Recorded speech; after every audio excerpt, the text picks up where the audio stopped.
Biar kiranya firman yang boleh dibagikan nanti memberi kekuatan dan kesatuan hati bagi kita semua sebagai warga jemaat. Baiklah, kita akan memulai ibadah ini. Kita berdiri, kita akan menyanyikan terlebih dahulu Mars PKB, Persekutuan Kaum Bapa seluruh GPIB.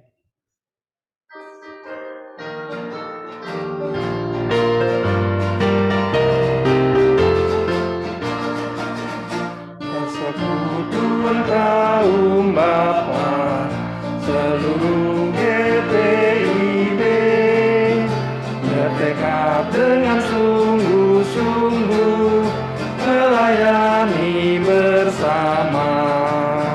Kasih Tuhan sebagai dasar dalam tugas pelayanan, bangunkan persekutuan demi Tuhan Sang Penebus.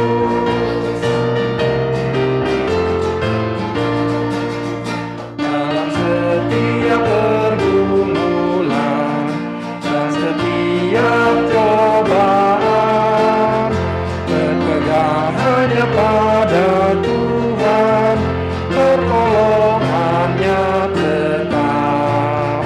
Dengan sabar dan rendah hati, bersyukur senantiasa, memuliakan nama Tuhan kini dan selama-lamanya. Kita akan mulai ibadah kita bersaat teduh sejenak.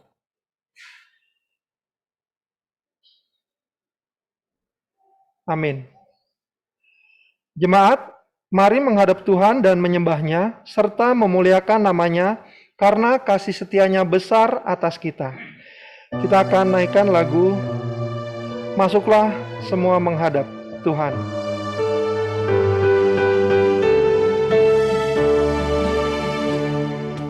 Masuklah semua menghadap Tuhan, sujud di hadirat-Nya.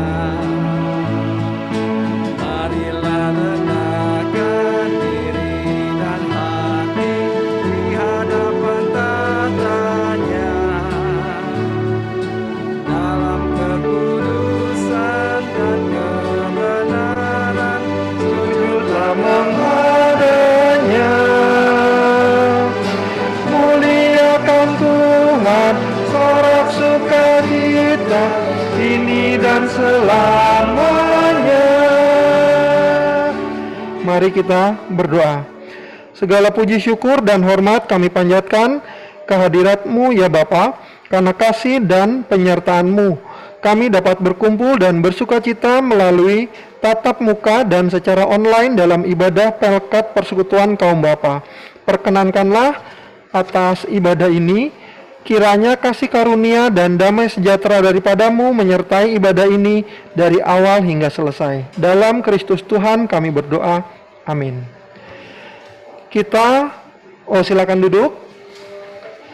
Kita akan bermazmur yang terambil dari Mazmur 126 ayatnya yang keempat sampai 6. Kita akan berbalasan.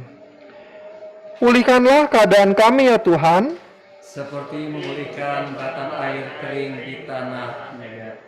Orang-orang yang menabur dengan mencucurkan air mata akan menuai dengan bersorak-sorai. Orang yang berjalan maju dengan menangis sambil menabur benih pasti pulang dengan sorak-sorai sambil membawa berkas. Kita responi dengan lagu dalam hidup beriman.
Ibu, Bapak-Bapak yang terkasih, rekan-rekan PKB yang ada di rumah maupun di sekretariat, kami akan membaca dan merenungkan firman Tuhan yang terambil dari dalam kitab Esra. Esra 4 ayat 1 sampai dengan ayatnya yang ke-24. Esra 4 ayat 1 sampai dengan ayatnya yang ke-24. Kalau sudah ketemu, biarkanlah Alkitab kita terbuka. Kita minta pimpinan dan pertolongan Tuhan. Kita berdoa. Kembali puji syukur limpah banyak terima kasih kami panjatkan kehadirat-Mu yang kudus. Karena Tuhan begitu baik dalam kehidupan kami. Tuhan telah menuntun, memimpin, maka memberkati kami sebagai persekutuan kaum bapa di dalam melaksanakan tugas dan kewajibannya. Bahkan malam ini Tuhan boleh kumpulkan kami untuk bersama-sama memuji dan membesarkan nama Tuhan secara daring maupun secara luring. Kami akan membaca sedikit daripada firman Tuhan. Untuk itu ya Tuhan, berkatilah kami semua, agar firman Tuhan yang kami baca boleh dapat kami mengerti dan dapat kami aplikasikan itu dalam kehidupan kami hari lepas hari. Berfirmanlah kepada kami ya Tuhan, karena kami sebagai anak-anak-Mu telah bersedia untuk mendengar. Demi Yesus firman yang hidup, kami berdoa kepada Bapa di sorga. Amin.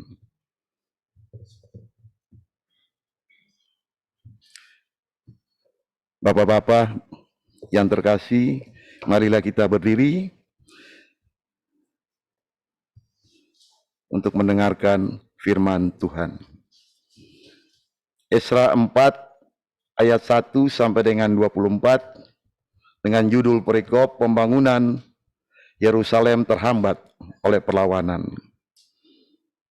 Ketika lawan orang Yehuda dan Benyamin mendengar bahwa orang-orang yang pulang dari pembuangan itu sedang membangun bait suci bagi Tuhan Allah Israel, maka mereka mendekati Serubabel serta para kepala kaum keluarga dan berkata kepada mereka, biarlah kami turut membangun bersama-sama dengan kamu, karena kami pun berbakti kepada Allahmu sama seperti kamu.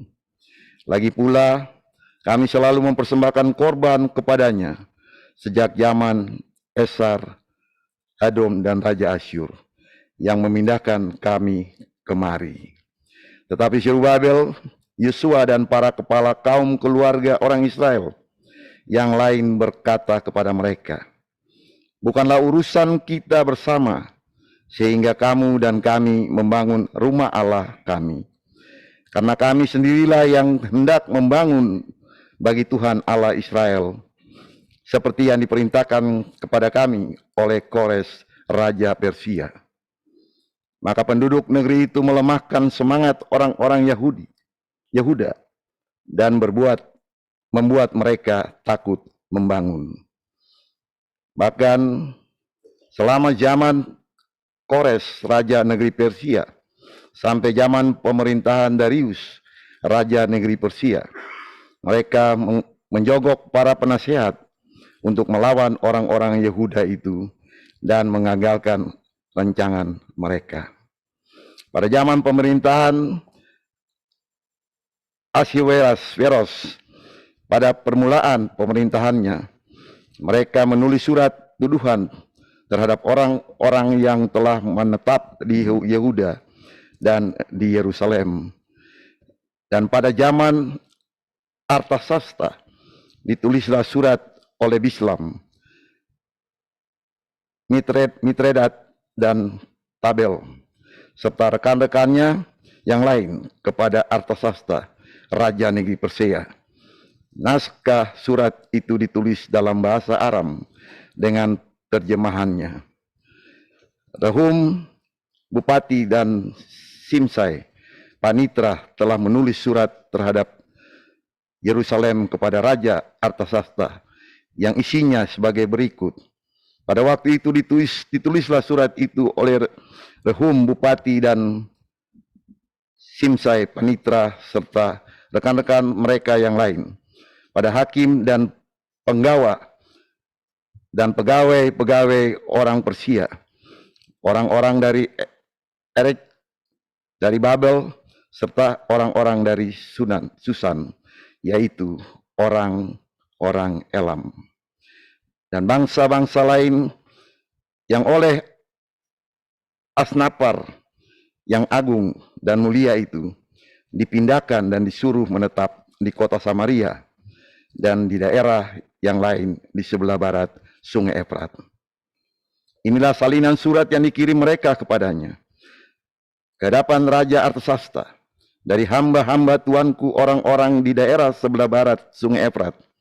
Maka kiranya Raja maklum bahwa orang-orang Yahudi yang berangkat dari tuanku ke tempat kami telah tiba di Yerusalem.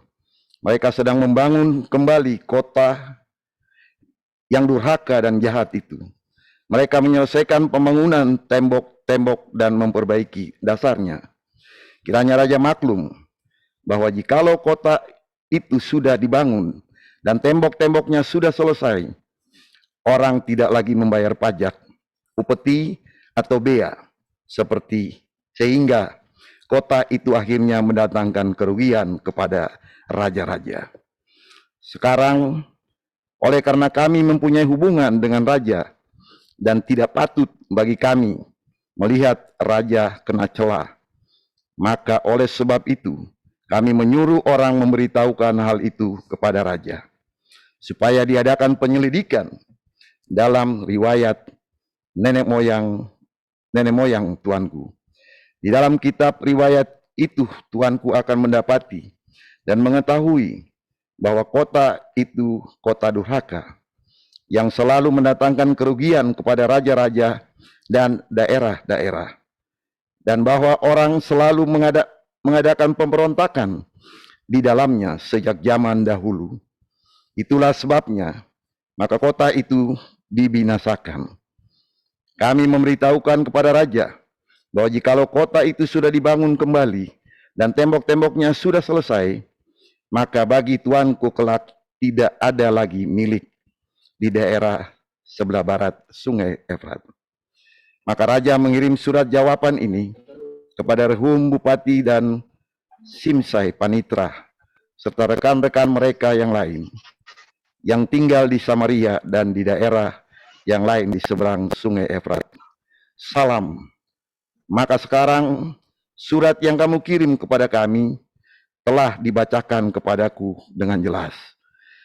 Lalu atas perintahku telah diadakan penyelidikan dan didapati bahwa kota itu sejak zaman dahulu selalu bangkit melawan raja-raja, dan bahwa penduduknya selalu mendurhaka dan memberontak. Lagi pula, dahulu ada raja-raja yang berkuasa atas Yerusalem, yang memerintah seluruh daerah seberang Sungai Efrat, dan kepada mereka dibayarlah pajak, upeti, dan bea. Oleh sebab itu, keluarkanlah perintah untuk menghentikan orang-orang itu, supaya kota itu jangan dibangun kembali, sebelum aku mengeluarkan perintah. Dan ingatlah baik-baik, supaya jangan kamu berbuat sesuatu kelalaian dalam perkara ini. Apakah gunanya kerusakan yang menjadi kerugian raja-raja itu bertambah besar? Maka setelah salinan surat Raja Artasasta dibacakan kepada Rehum dan Simsai Panitra serta rekan-rekan mereka, berangkatlah mereka dengan segera ke Yerusalem mendapatkan orang-orang Yahudi, dan dengan kekerasan mereka memaksa orang-orang itu untuk menghentikan pekerjaan itu. Pada waktu itu terlihatlah pekerjaan pembangunan rumah Allah yang di Yerusalem dan tetap terhenti sampai tahun kedua zaman pemerintahan Darius, Raja negeri Persia. Demikianlah pembacaan firman Tuhan. Terpujilah Kristus. Haleluya.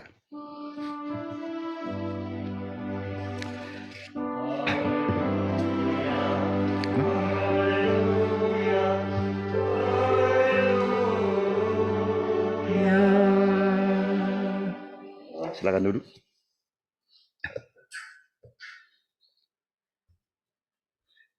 Bapak-bapak, persekutuan kaum bapak yang diberkati Tuhan,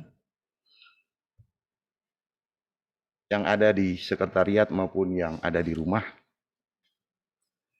Di malam hari ini kita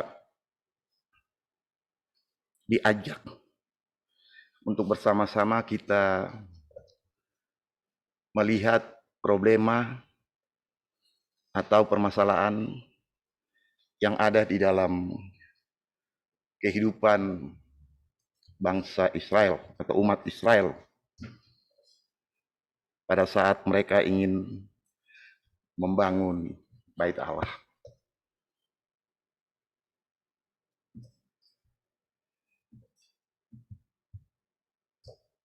Baru saja alas, atau kalau kita bilang alas, di sana bilang alas, mungkin di sini bilang fondasi, ya. Baru saja alas atau fondasi itu dilakukan, bangsa Israel sudah, atau umat Yahuda sudah kembali diberhentikan pembangunan. Jadi perjalanan umat Tuhan ini di dalam mereka melaksanakan tugas dan kewajiban mereka sebagai pengikut Allah, sebagai orang-orang yang percaya kepada Allah di dalam kehidupannya yang mereka alami dalam perjalanan hidupnya sebagai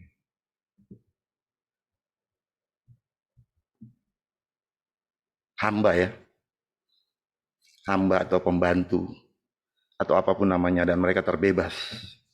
Mereka kembali, mereka ingin membangun bait suci.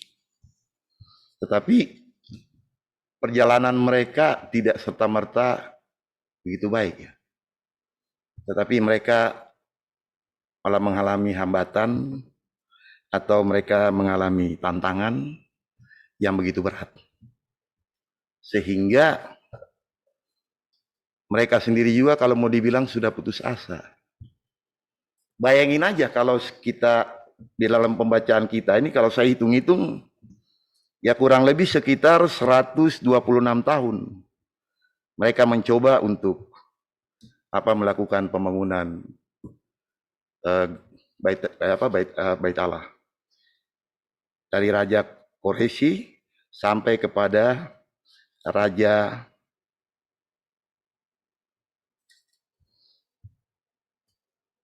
Artasasta. 126 tahun mereka tertunda. Banyak halangan, banyak rintangan yang mereka hadapi oleh orang-orang di sekitar. Jadi kalau kita lihat mereka ini adanya di minoritas, ya. Mereka adanya di minoritas dan mereka terkungkum di dalam keminoritasan mereka, sehingga keinginan-keinginan mereka untuk melakukan segala sesuatu demi mereka dapat beribadah atau berbakti kepada Allah, itu semua hanya cuma tinggal mimpi. Apapun usaha dan rencana yang mereka lakukan, selalu ada halangan, selalu ada rintangan. Ya, itulah kehidupan, permasalahan hidup yang dialami oleh bangsa Israel pada zaman itu. Mereka sendiri kadang-kadang sudah putus asa dan ketakutan. Ketakutan karena kenapa? Diintimidasi. Diintimidasi tidak mempan, mereka memakai jalan pemerintah. Kan itu. Lewat raja, kan, untuk memberhentikan mereka dengan alasan bahwa bangsa ini ya pemberontak dan segala dan bla bla bla bla. Tapi hal seperti ini sebenarnya apa istilahnya kalau kita bicara ini kan cuma kan pemalsuan data, pemalsuan dokumen. Nah, jadi dengan rekayasa yang mereka lakukan, seakan-akan mereka suruh raja ini kembali ke zaman sekian ratus tahun yang lalu untuk melihat perjalanan bangsa Israel ini. Gitu. Tetapi kan kalau seandainya kita melihat di dalam perjalanan ini kan mereka sudah mengalami itu, mereka sudah menerima itu, mereka sudah sengsara di sana menjadi budak, jadi babu, jadi segala macam dan sebagainya. Pada saat di dalam penindasan itu mereka kembali dipulangkan kembali, ya mereka punya kewajiban, tetapi itu tidak dilihat. Gitu. Jadi inilah yang menjadi permasalahan hidup atau permasalahan bagi bangsa Israel pada zaman itu. Kalau setelah saya membaca apa istilahnya perikop pembacaan ini, ya apa yang dialami oleh bangsa Israel ini secara khusus dialami oleh kita kasih setia. Kalau bangsa Israel mungkin 126 tahun, ya kan? Kita mungkin udah 30 tahun. Sama dengan apa yang kita alami itu. Kasusnya sama, triknya juga sama kan itu kan. Nah, karena di dalam minoritasan kita ini, inilah yang kita dikungkum, kita digencet gitu. Supaya kalau bisa kita mengikuti aturan mereka kan gitu. Sementara aturan yang mana yang harus kita ikut gitu. Kita punya niat untuk membangun rumah Tuhan. Tetapi karena memang kita ini terkungkum, jadi kita sendiri tidak bisa bergerak. Kan itu. Nah, kita sendiri diintimidasi, kita sendiri ditekan dengan alasan begini begitu dan segala macam lingkungan dan sebagainya kan itu kan. Izinnya tidak harus begini. Lalu sampai kapan izin ini apa pemerintah ini memberikan kesempatan untuk kita membangun rumah Tuhan? Sampai kapan? Apakah kita harus begini? Tetapi inilah kehidupan umat Kristen. Kita harus akui itu. Di dalam kita tertekan, di dalam kita terkungkum, di situlah iman kita akan tumbuh. Bangsa Israel tidak menyerah. Di dalam dia digencet, di dalam dia diintimidasi, tetapi di situ imannya bertumbuh, makin bertumbuh gitu. Ini tuh. Jadi kondisi seperti ini ada di dalam kondisi kita sekarang ini, khususnya di jemaat kasih setia gitu.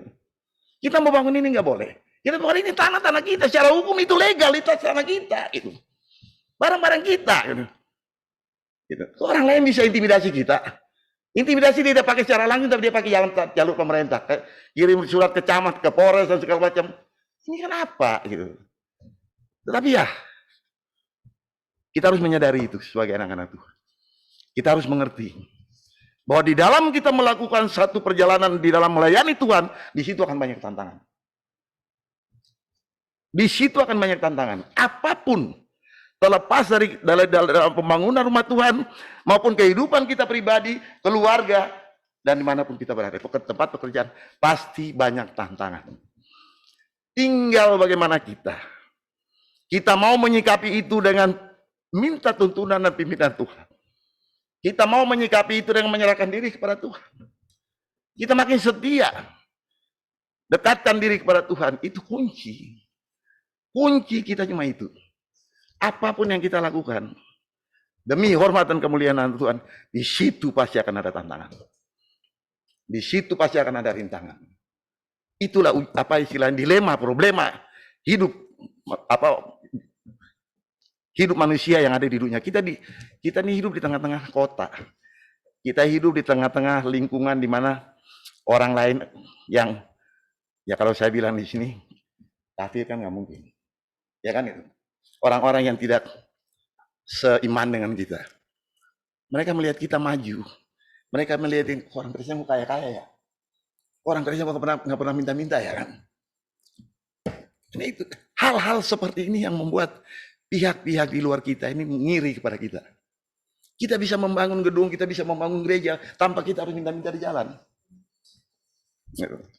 Karena kita mengklaim janji Tuhan kan. Apa yang kita minta Tuhan pasti akan kasih. Nah, itulah yang menjadi permasalahan sehingga hal ini terjadi dari zaman dulu sampai sekarang, sama juga dengan bangsa Israel. Kita mau melakukan pembangunan rumah Tuhan, kita mau membangun apapun untuk apa istilahnya pelayanan pekerjaan Tuhan, kita selalu swadaya, kita selalu bersama-sama kan, lain saling mendukung. Tetapi hal ini yang membuat kecemburuan di dalam dari pihak lain, sehingga menganggap orang Kristen ini banyak duit kan, orang Kristen banyak uang kan itu. Tetapi ya inilah yang terjadi di dalam kehidupan ini. Cuma di sini kita ditekankan bagaimana kita menghadapi ini, bagaimana kita menyingkapi ini. Kalau seandainya sekarang kita bicara pada zaman itu, Israel lama, sekarang Israel baru ya. Israel baru kan kita coba tetap berpegang kepada Kristus. Tuhan yang ada juru selamat kita. Apapun yang kita lakukan, marilah kita lakukan dengan sungguh-sungguh. Apapun yang kita mau jalankan, marilah kita jalankan dengan segenap hati. Karena di dalam persekutuan maupun di dalam pelayanan selalu akan kita hadapi banyak tantangan. Akan kita hadapi banyak rintangan. Rintangan itu dari kita dari dalam dulu. Bagaimana kita di dalam tidak kuat, dan di luar mah keropos kan itu. Tapi kalau kita di dalam sudah kuat, mau sembok apapun kita tabrakan gitu kan itu. Itu dulu. Kita sehati, kita seia sekata dalam melaksanakan tugas dan kewajiban kita sebagai anak Tuhan. Apa yang kita inginkan untuk melakukan pekerjaan Tuhan, membangun rumah Tuhan, apapun yang kita cita-citakan, kita bisa laksanakan itu. Tapi intinya kita harus hati. Kita harus hati. Kenapa bangsa Israel mengalami hal itu? Karena mereka tidak sehati. Mereka tidak sehati. Tapi kita percaya, kita yakin bahwa Tuhan yang punya pekerjaan ini selalu akan menolong dan memimpin kita. Karena kenapa? Kita dikasih pikiran, kita dikasih akal, ya kan? Untuk bagaimana kita melihat hal-hal yang ada di sekitar kita. Kita melihat bagaimana sikap orang-orang yang tidak senang dengan kita. Kita melihat bagaimana sikap mereka-mereka yang mau mengintimidasi kita lewat apa. Sebenarnya kita tuh dikasih pikiran, tapi kita tidak menyimaki. Kita tidak simak. Kadang-kadang kita terbuai, aku anak Tuhan. Apapun yang terjadi aku bisa lakukan. Nggak bisa. Pengalaman ini banyak terjadi dalam kehidupan keluarga kita. Kadang-kadang kita mengandalkan kekuatan kita untuk menyelesaikan permasalahan, padahal kita sini nggak sanggup. Kan itu. Nanti kita udah jatuh, kita udah nggak kuat, baru kita teriak Tuhan. Kan? Itu terjadi dalam kehidupan rumah tangga kita maupun kehidupan pribadi kita. Saya sering mengalami itu. Tapi saya juga selalu berserah dan bersandar. Perjalanan hidup saya terlalu berat. Tapi saya yakin dan saya percaya Tuhan pasti pakai saya. Dan semua yang saya lakukan dengan tuntunan pertolongan Tuhan, semua bisa saya hadapi, saya jalani dengan baik. Inilah kehidupan kita sebagai anak-anak Tuhan. Semakin kita dekat dengan Tuhan, semakin banyak tantangan. Kita harus sikapi itu. Semakin kita dekat dengan Tuhan, semakin banyak tantangan. Semakin kita menjalankan tugas dan pekerjaan kita untuk memuliakan nama Tuhan demi hormat dan kemuliaan Tuhan, di situ akan banyak problema yang kita hadapi. Tetapi kuncinya, marilah kita sehati. Kita sehati dulu. Kalau kita sudah sehati, apapun tembok di depan kita tabrak. Kan itu. Ya istilahnya pepatah hari-hari kan bilang, sekarang kalau saya pakai sapu lidi satu, kalau saya pukul orang nggak patah kali ya, kan? Kan gitu Bu, ya kan? Tapi kalau satu ikat itu saya ambil pun nggak bisa patah kan? Ini contoh konkret yang ada di dalam kehidupan kita. Hal seperti ini harus kita lihat dan harus kita sikapi. Perjalanan persekutuan kaum Bapa juga, kalau tidak sehati, awalnya bagus, di ujungnya akan berantakan. Karena kenapa? Ya itu tadi, ada ego ini, ada ego itu, ada mau jadi ini, ada mau jadi itu. Inilah kehidupan. Jadi kita nggak bisa sangkal itu. Ini kehidupan yang terjadi, dinamika yang terjadi. Itu ada. Jadi kunci dari semua ini adalah kita sehati.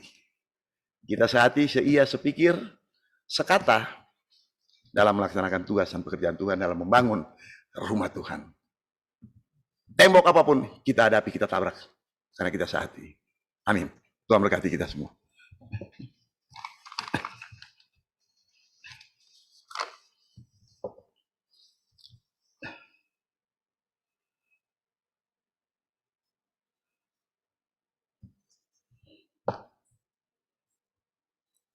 Kita muji Tuhan dari Kitab Bakti 525 bait yang pertama dan kedua.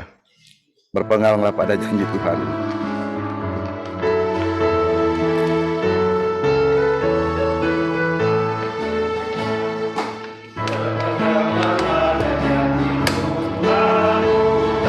Di sepanjang masa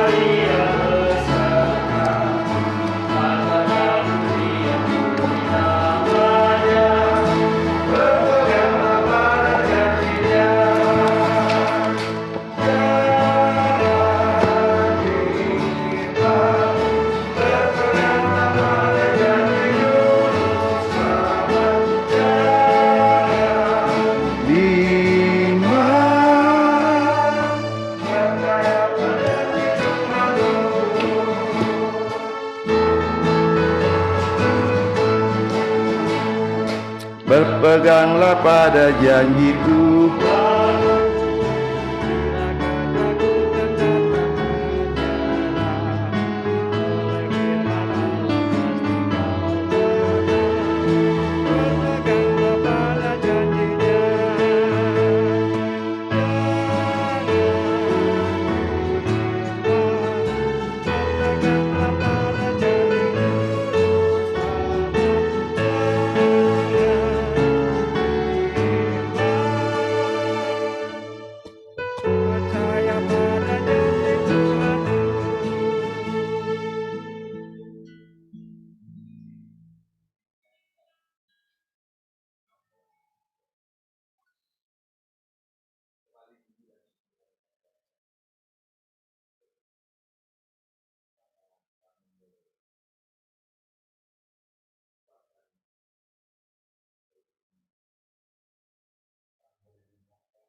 Melaksanakan itu dengan baik.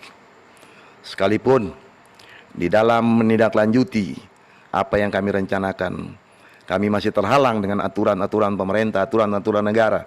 Tetapi kami percaya Tuhan akan memberikan jalan kepada kami untuk dapat kami menyelesaikan semua aturan-aturan yang ada di pemerintah ini, Tuhan Yesus. demi membangun rumah, tempat persekutuan ataupun gedung pertemuan yang kami cita-citakan. Tuhan Yesus Bapa kami yang bertakhta di dalam kerajaan surga, kami juga berdoa ya Tuhan kepada rekan-rekan PKB yang sakit, yang dirawat di rumah maupun di rumah sakit. Tuhan sebagai tabib, Tuhan sebagai dokter, berkatilah akan setiap obat penawar yang mereka pakai, agar lewat tuntunan dan pertolongan Tuhan, mereka boleh beransur-ansur menjadi sembuh. Tuhan Yesus Bapa kami yang bertata dalam kerajaan surga, kami juga berdoa ya Tuhan, untuk ulang tahun GPIB Kastia Ciledug yang ke-31. Kami percaya bahwa di dalam melaksanakan, mewujudkan keinginan kami dalam penyelenggaraan HUT ini ya Tuhan, banyak juga tantangan, banyak juga rintangan yang harus kami hadapi. Tapi kami percaya, campur tangan Tuhan melebihi segala kekuatan yang kami miliki. Campur tangan Tuhan akan menyelesaikan semua permasalahan. Dan pada akhirnya, Tuhan berkati juga semua panitia, Tuhan berkati mereka yang terlibat di dalam panitia, agar lewat campur tangan Tuhan, semuanya ini boleh berjalan dengan baik, dan pada harinya kami boleh dapat merayakan HUT GPIB Kastia Ciledug ke-31 ini dengan baik Tuhan Yesus. Tuhan Yesus Bapa kami dalam surga, kami juga berdoa ya Tuhan kepada panitia pemilihan penatua diaken. Kami serahkan akan segala keterbatasan dan kekurangan mereka ke dalam tangan Tuhan. Kiranya campur tangan Tuhan, mereka boleh dapat melaksanakan tugas ini dengan baik dan benar, untuk hormat dan kemuliaan nama Tuhan di tengah-tengah pelayanan Jemaat GPIB Kastia Ciledug.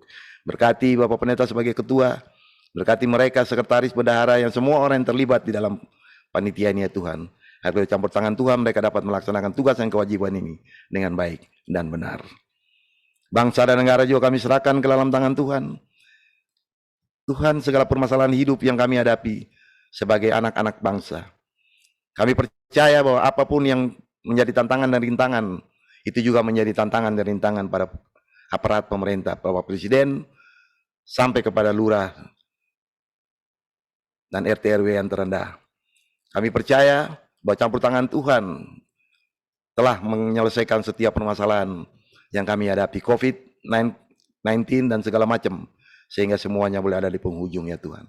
Untuk itu ya Tuhan berkati akan Bapak Presiden dan semua aparat yang terkait, agar lewat campur tangan Tuhan mereka boleh melaksanakan tugas dan kewajiban mereka di dalam mengambil keputusan. Mereka boleh takut akan Tuhan, agar kita semua dapat merasakan bagaimana kasih sayang Tuhan ada di tengah-tengah bangsa dan negara ini. Dan kami juga boleh dipermudah, kami juga boleh diberikan kesempatan untuk memuji dan memuliakan Tuhan lewat apa rencana yang kami lakukan untuk membangun rumah Tuhan di tempat kami ini Tuhan Yesus. Tuhan Yesus Bapa kami yang bertata dalam kerajaan surga, kami percaya bahwa kami sebagai manusia yang punya kelemahan dan kekurangan, kami kadang-kadang lemah, kami kadang-kadang terbuai, tetapi malam ini kami boleh diingatkan oleh firman Tuhan bahwa kami harus setia. Kami harus sehati, agar kami dapat melaksanakan pembangunan gedung serbaguna yang menjadi rencana kami Tuhan. Tuhan Yesus Bapa kami yang bertata dalam kerajaan surga, berkati akan panitia, berkati akan semua orang yang terlibat di dalam pembangunan ini. Berkati Tuhan Bapak Ketua 2 yang akan merencanakan pertemuan kami dengan Polres dan dengan para sesepuh di lokasi tanah tersebut. Tuhan, agar apa yang dilakukan oleh Pak Ketua 2, Pak Charles Yanenia, boleh dapat kami mendapat jawaban secepatnya, dan boleh dapat kami melakukan pertemuan dengan sesepuh di lingkungan tanah kami untuk mendapat jawaban dan mendapat izin untuk kami dapat membangun rumah atau gedung pertemuan ini Tuhan Yesus. Tuhan Yesus Bapa kami yang bertata dalam kerajaan surga, kami juga menyerahkan dengan semua saudara bersaudara kami, rekan persekutuan kaum Bapa yang ada di sini maupun yang ada di rumah, dengan segala kelemahan tubuh mereka ataupun di dalam kehidupan mereka yang masih dan selalu menghadapi segala problema hidup. Tuhan mampukan mereka, Tuhan berikan kekuatan kepada mereka, agar lewat campur tangan Tuhan dan lewat kehidupan mereka juga nama Tuhan mau selalu dipuji dan dimuliakan. Terima kasih ya Tuhan, inilah syafaat kami yang kami naikkan hanya di dalam nama Yesus, Tuhan dan Juru Selamat kami yang telah mengajar kami berdoa. Bapa kami yang di surga, dikuduskanlah namamu, datanglah kerajaanmu, jadilah kehendak-Mu di bumi seperti di surga.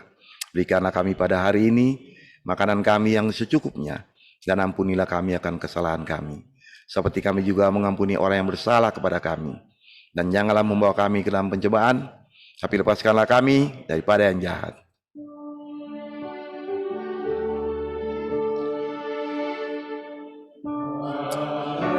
Engkaulah yang empunya kerajaan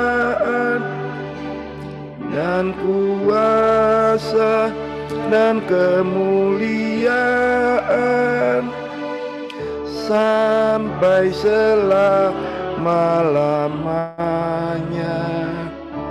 Amin.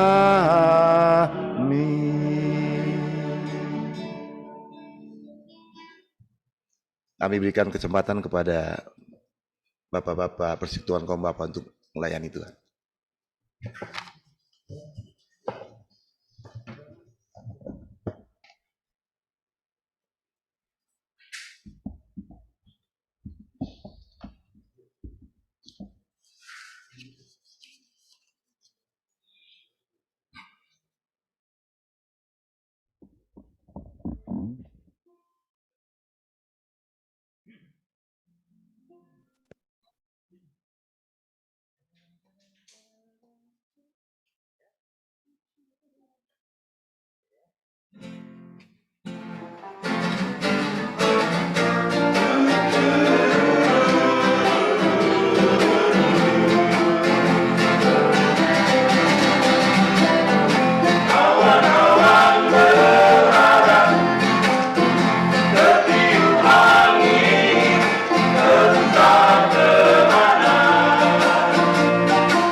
Jemaat, marilah kita memberi persembahan syukur kepada Tuhan.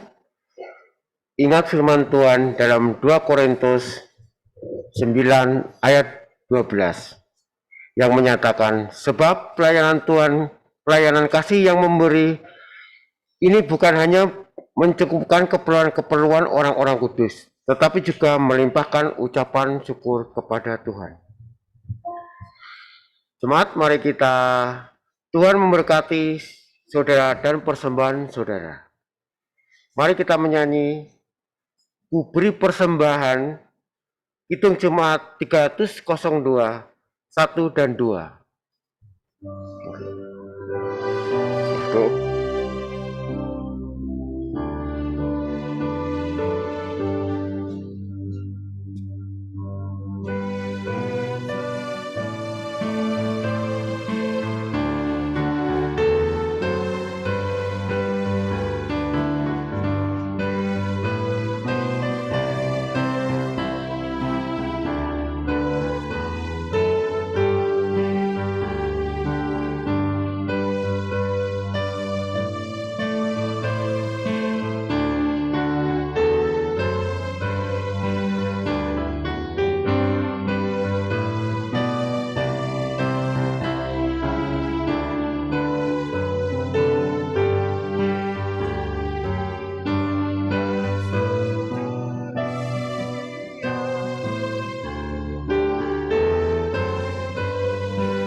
Bapak-bapak yang terkasih yang berada di tempat ini, di Sekretariat Majelis Jemaat Palem Gahada Asri 1, dan Bapak Ibu kakak adik yang ada di rumah masing-masing, marilah kita dengarkan pokok-pokok warta Pelkat PKB Sabtu 11 Juni 2022. Pertama-tama adalah ucapan terima kasih atas nama pengurus Pelkat PKB. Kami mengucapkan terima kasih kepada pelayan firman Penatua Richard Saimima yang sudah melayani dan mewartakan firman Tuhan dalam ibadah Pelkat PKB malam hari ini. Organis Ibu Margareta Sopakua, terima kasih. Pemandu lagu Bapak Benjo Oluan Panjaitan, tim multimedia, terima kasih. Dari Bang Theo, Bang Adi dan Bang Kris yang sudah setia melayani dalam multimedia Pelkat PKB. Juga vokal grup PKB, terima kasih atas puji-pujian yang sudah disampaikan kepada Tuhan. Yang kedua adalah ibadah PKB ke-12 di tahun 2022 akan dilaksanakan pada hari Sabtu 25 Juni 2022, tepatnya di minggu keempat jam 19 sampai pukul 20, sampai pukul 20.30 waktu Indonesia bagian Barat, dengan pelayan firman Penatua Victor Effendi, tema ketika Allah menyertai. Bertempat di rumah Tanah Pinang, Pinang Geria, dengan metode khotbah dialogis. Sangat-sangat diharapkan peran aktif dari bapak-bapak secara luring terbatas dan bapak ibu dan kakak adik di ibadah daring di rumah masing-masing. Yang ketiga adalah warta olahraga. Pertama adalah kegiatan olahraga bulu tangkis yang komunitasnya sudah terbentuk dengan jumlah kurang lebih 22 orang Sekiranya pada hari Senin 13 Juni 2022 pukul 20 sampai pukul 22 waktu Indonesia bagian Barat bertempat di gelanggang olahraga bulu tangkis Agape Tanah 100, dan untuk menggairahkan serta membuat semangat pelkat yang lain yang sekiranya juga menjadi anggota dari perkumpulan bulu tangkis kasih setia, dari mulai pelkat PA, pelkat PT, pelkat Gerakan Pemuda, pelkat PKB, dan harapannya adalah semoga pelkat PKP dan pelkat PKLU akan bergabung bersama kami. Dan tanggal 13 Juni itu kami akan mengadakan semacam pertandingan untuk menggairahkan para anggota. Jadi sesama dari sektor 1 sampai sektor 8 kita akan pairingan berdua, terus kita melawan teman-teman kita sendiri supaya semangat latihannya, dan juga someday kita akan ikut juga dalam pertandingan dengan gereja yang lain. Ya. Yang kedua adalah olahraga tenis meja. Kalau perkumpulan bulu tangkis kasih setia sudah terbentuk, maka per hari ini perkumpulan tenis meja sudah terbentuk. Komunitasnya ada 14 orang, terdiri dari kaum bapak dan PKLU. Dan harapannya Gerakan Pemuda dan PKP akan bergabung bersama kami. Soal waktu kapan pelaksanaannya akan disampaikan melalui WhatsApp grup perkumpulan tenis meja kasih setia, akan disampaikan nanti. Kita koordinasi dengan Korsek 4 untuk karena wilayah pertandingan atau permainan kita berada di samping rumah Bapak Pardosi. Jadi nanti saya sampaikan melalui WhatsApp group. Yang keempat adalah Warta Vokal Group. Tetap dilaksanakan latihan hari Selasa di rumah saya, John Lake Subun, sektor pelayanan 6, dan hari Jumat di kediaman Bapak Satria Teguh Singa, sektor pelayanan 7, pukul 19 sampai pukul 22 waktu Indonesia bagian Barat. Yang kelima adalah doa bersama, undangan doa bersama ke-6 pelkat. Disampaikan setiap hari Minggu kita tetap berdoa. Ya, ke-6 pelkat pada pukul 19.00 waktu Indonesia bagian Barat secara daring di rumah masing-masing, dan sangat diharapkan keikutsertaan dalam doa bersama untuk perizinan dan pembangunan gedung serbaguna GPIB Kasih Setia yang permanen.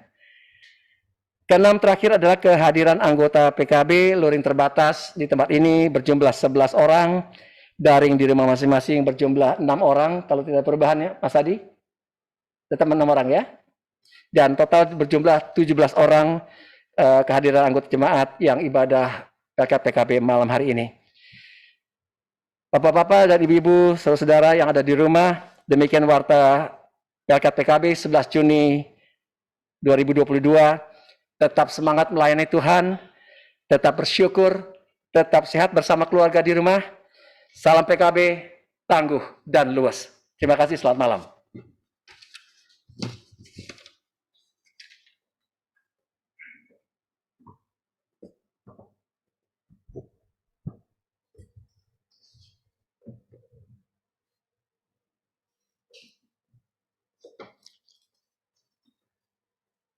Bapak-bapak, persekutuan kaum bapak yang ada di sekretariat maupun yang ada di rumah, pergilah dalam damai sejahtera Tuhan dan lakukanlah firman Tuhan yang telah kita sama-sama dengar. Kita berdiri.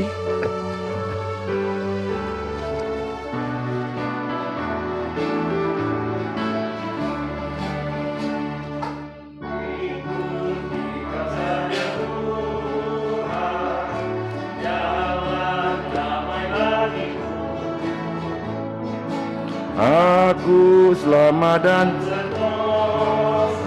hanya kasih-Mu. Aku ingin ikuti padamu dalam Dikau juru selamat. dan bahagia penuh. Jangan terima berkat. Arahkanlah hatimu kepada Tuhan dan terimalah berkat-Nya. Kasih karunia Tuhan Yesus Kristus, kasih Allah Bapa dan persekutuan Roh Kudus menyertai kita sekalian hari ini sampai selama-lamanya.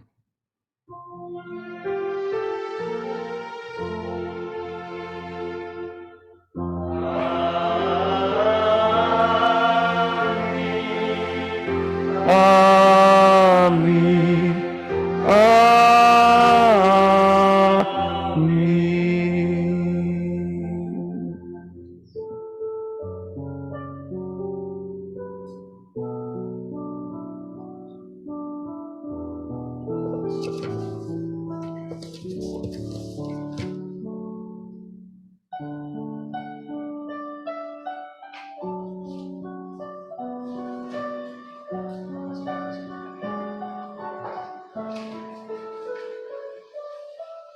Terima kasih Tuhan Yesus memberkati kita semua.